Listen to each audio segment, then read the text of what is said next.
Assalamualaikum warahmatullahi wabarakatuh. Perkenalkan, nama saya Tegar Saputra dengan NIM E10322010058. Saya dari Prodi Ilmu Pemerintahan, Fakultas Ilmu Sosial dan Politik. Pada kesempatan kali ini, saya akan mempresentasikan sebuah topik materi yang berjudul Lembaga Eksekutif di Indonesia. Lembaga eksekutif merupakan motor penggerak kekuasaan pemerintahan negara dengan sistem presidensial.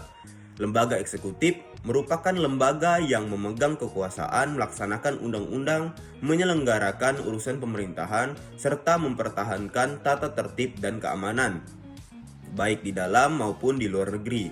Lembaga eksekutif terdiri dari presiden, wakil presiden, dan para menteri. Presiden dan Wakil Presiden.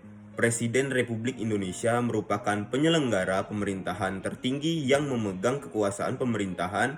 Menurut Undang-Undang Dasar, dalam melaksanakan tugasnya, seorang presiden dibantu oleh wakil presiden. Calon presiden dan wakil presiden diusulkan oleh partai politik atau gabungan partai politik. Peserta pemilu dipilih dalam satu pasang secara langsung oleh rakyat. Presiden dan wakil presiden memegang jabatan selama 5 tahun dan sesudahnya dapat dipilih kembali dalam jabatan yang sama hanya untuk satu kali masa jabatan.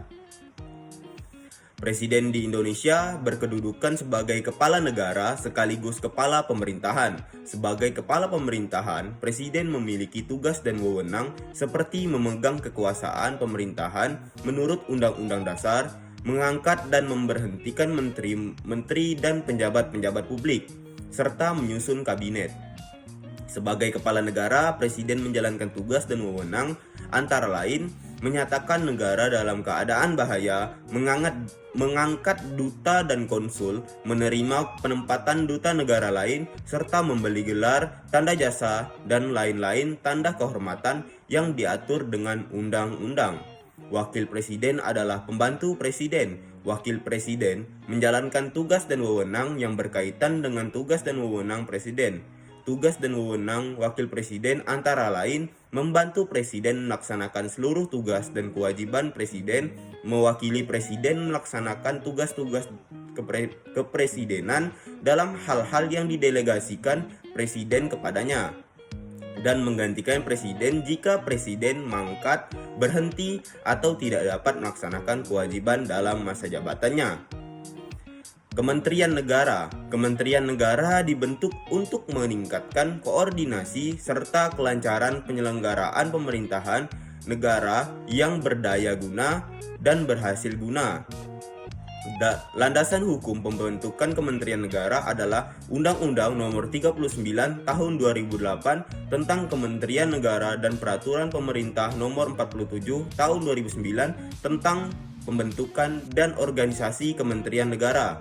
Peraturan tersebut memuat bentuk Kementerian Indonesia yang terdiri atas Kementerian Koordinator, Kementerian, Wakil Menteri, dan Staf Khusus Menteri. Kementerian Koordinator terdiri atas Kementerian Koordinator Bidang Perekonomian, Kementerian Bidang Kesejahteraan Sosial, dan Kementerian Bidang Politik, Hukum, dan Keamanan.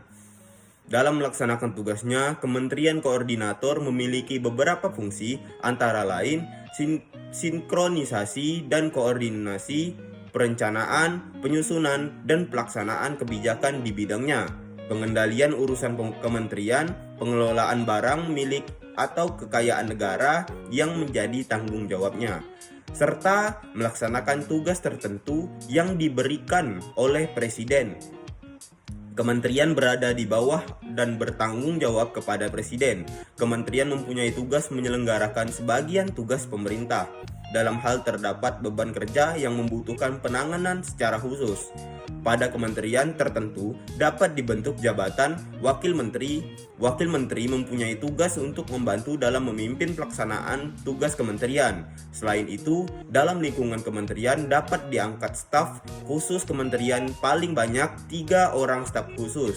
Staf khusus bertanggung jawab kepada menteri dan mempunyai tugas memberi saran dan pertimbangan kepada menteri sesuai penugasan menteri, bukan merupakan bidang tugas unsur-unsur organisasi kementerian.